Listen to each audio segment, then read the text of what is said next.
Hey Sandbox, I am here in Charlotte and I am coming to you for just a few minutes of what I am doing through my Camper Connections and with my Camper Connections to really make sure I am converting as many people as possible as early as possible.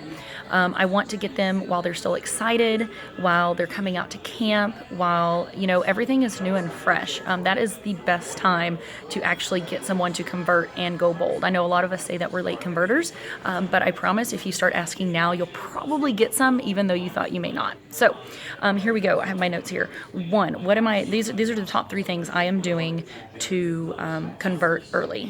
One, I'm doing my Camper Connections. We got the email from Allie that had a little bit different set of Camper Connections on it. I'm following it to the T. But not only am I doing my Camper Connections, I always do my Camper Connections, but I'm doing them much more timely than I have in the past. Meaning I am texting people right after the workout. So usually like at my 9:30 a.m. camp, I would go through the day, I would do my evening, and then send all my texts out at night. But I'm finding that a much more timely message is getting people to respond basically more than they have in the past. If I'm texting them at about, workout ends 10:30, by the time I get home about 11:15, sending them those text messages then, asking them what they liked about the workout, it's working a little bit better for me than it has in the past. Also, as far as those go, I'm asking for feedback so that I have to get a response. I saw this done on Facebook Trainer Nation, and it's really worked well for me. So instead of just sending out the congrats message after the first workout, hey, Allie, it was so great to have you out. You really killed that workout. I know you said you haven't worked out in a while, but you really had great form. I think everything's going to come back to you really quickly. We're going to be able to make some real progress on those goals in 4 weeks. What was your favorite thing about the workout today? So making sure to add that open-ended question at the end so they don't have to just write back and say thanks or something like that. They actually have to interact with you. That allows me to get to know them a little bit more, maybe what they like, what they don't like in a workout, so that I can emphasize those things on the next workout.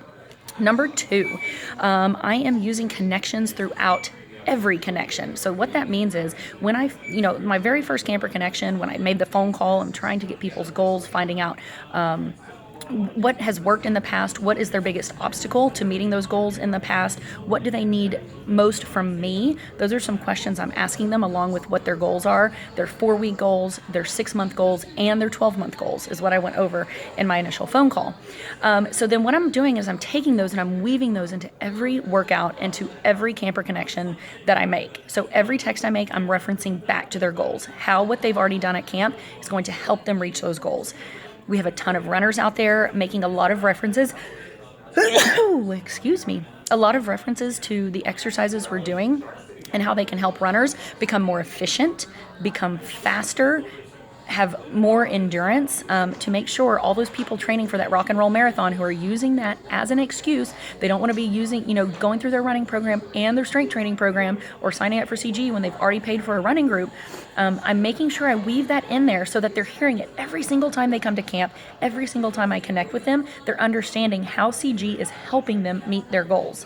So that's all tied in together. I've done this in the past, but not as heavily as I've done this time, and was already able to close about 3 people, actually runners, who were saying, no, I don't want to pay for 2 things at once, showing them some photos before and after of runners who've strength trained, and giving my own testimony of shaving 32 minutes off my full marathon time by including strength training in my workout. So I posted that story actually on our Facebook page as well. And then lastly, I'm providing extra information to my campers. So knowing my campers, but then providing extra information. If they say their biggest obstacle has been nutrition, I have a nutrition email I'm sending out to them with a sample meal plan, a planning worksheet that they can print off and actually use to plan, that just basically guides them through choosing healthy proteins, carbs, and fats to create a meal. I give them a little bit of education in that email, but then also make sure they have that information, because a lot of people have no idea where to start. So I'm giving them a starting point. I've done that. I've given some extra information on running.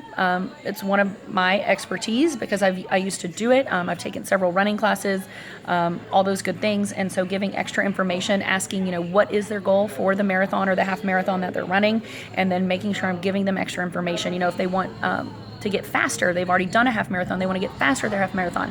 I'm sending them information about interval training, speed training, and then also telling them how I'm going to incorporate that into interval week to make sure that everything I'm doing as their personal trainer is helping them meet those goals. And then also, as far as extra information goes, making sure they know all the discounts they get around town. Those runners, Fleet Feet, iRun, they're getting a discount. Right? So making sure they know about those discounts on running shoes, running clothes, making sure they know about the discounts, if they're having an ache or pain, about the CryoFit that we get a discount at, the head and neck massage that we get a discount at, all of those things, Dr. Campbell, so that they can get a free assessment, providing that extra information up front as soon as I cue in to something they may need help with or don't understand or say this has been my biggest obstacle. I'm making sure to answer those questions as their personal trainer. So guys, that's what I'm doing. 1, Camper Connections and doing them timely. Number 2, using connections throughout every connection and throughout the workouts. And number 3, providing as much extra info as I can. Go out there, let's grow San Antonio, and let's convert. Go Sandbox!